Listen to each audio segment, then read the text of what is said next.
ಹಿಂದೂ ಧರ್ಮದಲ್ಲಿರುವ ಪ್ರತಿಯೊಂದು ಮಾಸಗಳೂ ಕೂಡ ಅತ್ಯಂತ ಮಹತ್ವವನ್ನು ಪಡೆದಿದೆ.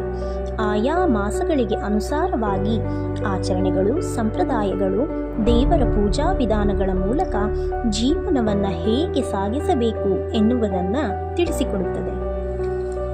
ಪುಷ್ಯ ಮಾಸದ ಬಳಿಕ ಬರುವ ಮಾಸವೇ ಮಾಘ ಮಾಸ.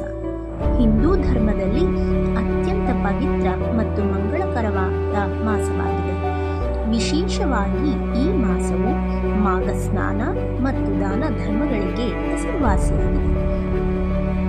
ಸಾಮಾನ್ಯವಾಗಿ ಮಾಘ ಮಾಸವು ಜನವರಿ ಮತ್ತು ಫೆಬ್ರವರಿ ತಿಂಗಳುಗಳ ನಡುವೆ ಪ್ರಾರಂಭವಾಗುತ್ತದೆ. ಕಾರ್ತೀಕ ಮಾಸದಲ್ಲಿ ದೀಪಾರಾಧನೆಗೆ ಎಷ್ಟು ಪ್ರಾಮುಖ್ಯತೆ ಇದೆಯೋ ಹಾಗೆಯೇ ಮಾಘ ಮಾಸದಲ್ಲಿ ಮಾಘ ಸ್ನಾನಕ್ಕೆ ಅಷ್ಟೇ ಪ್ರಾಮುಖ್ಯತೆ ಇದೆ. ಮಾಘ ಸ್ನಾನ ಎಂದರೆ ಮಾಘ ಮಾಸದಲ್ಲಿ ಪವಿತ್ರ ಕ್ಷೇತ್ರಗಳಲ್ಲಿರುವ ಜಲಮೂಲಗಳಲ್ಲಿ ಮಾಡುವಂತಹ ಪವಿತ್ರವಾದಂತಹ ಸ್ನಾನ. ಮಾಘ ಸ್ನಾನವು ಪುಷ್ಯ ಮಾಸದ ಪೌರ್ಣಮಿಯಂದು ಆರಂಭವಾಗಿ ಮಾಘ ಮಾಸದ ಪೌರ್ಣಮಿಯಂದು ಮುಕ್ತಾಯವಾಗುತ್ತದೆ.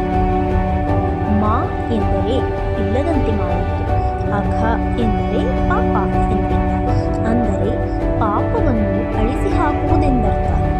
ಹಾಗಾಗಿ ಈ ಮಾಸದಲ್ಲಿ ಪವಿತ್ರ ಕ್ಷೇತ್ರಗಳಲ್ಲಿ ಪ್ರವಹಿಸುವಂತಹ ನದಿ, ಸರೋವರ ಹಾಗೂ ಸಮುದ್ರಗಳಲ್ಲಿ ಸ್ನಾನ ಮಾಡುವುದರಿಂದ ಪಾಪ ಪರಿಹಾರವಾಗುತ್ತದೆ ಎಂಬುದಾಗಿ ಪುರಾಣಗಳಲ್ಲಿ ಉಲ್ಲೇಖವಿದೆ. ಹಾಗಾದರೆ ಮಾಘ ಸ್ನಾನವನ್ನು ಎಲ್ಲಿ, ಯಾವಾಗ ಮಾಡಬೇಕು? 3 ನದಿಗಳು ಸೇರುವ ತ್ರಿವೇಣಿ ಸಂಗಮಗಳಲ್ಲಿ ಬ್ರಾಹ್ಮಿ ಮುಹೂರ್ತದಲ್ಲಿ ಸೂರ್ಯೋದಯಕ್ಕೂ ಮುನ್ನ ಮಾಘ ಸ್ನಾನವನ್ನು ಮಾಡಿದರೆ ಶ್ರೇಷ್ಠಕರವಾಗಿರುತ್ತದೆ. ಇಂತಹ ಪುಣ್ಯಕರವಾದಂತಹ ಮಾಘ ಸ್ನಾನಕ್ಕೆ ವೈಜ್ಞಾನಿಕವಾದಂತಹ ಹಿನ್ನೆಲೆಯೂ ಇದೆ. ಈ ಸಮಯದಲ್ಲಿ ನದಿ ನೀರು ಮತ್ತು ವಾತಾವರಣ ತಂಪಾಗಿರುತ್ತದೆ. ಹಾಗಾಗಿ ಈ ಸಮಯದಲ್ಲಿ ಸ್ನಾನ ಮಾಡುವುದರಿಂದ ದೇಹಕ್ಕೆ ಯಥೇಚ್ಛವಾದಂತಹ ಖನಿಜಾಂಶಗಳು ಹಾಗೂ ಪೋಷಕಾಂಶಗಳು ದೊರೆಯುತ್ತದೆ. ಇದು ಶೀತಕಾಲದ ನಂತರ ಬರುವ ತಿಂಗಳಾದ್ದರಿಂದ ದೇಹವನ್ನು ಶುದ್ಧೀಕರಿಸಲು, ರೋಗ ನಿರೋಧಕ ಶಕ್ತಿ ಹೆಚ್ಚಿಸಲು ಸಹಕಾರಿಯಾಗಿದೆ.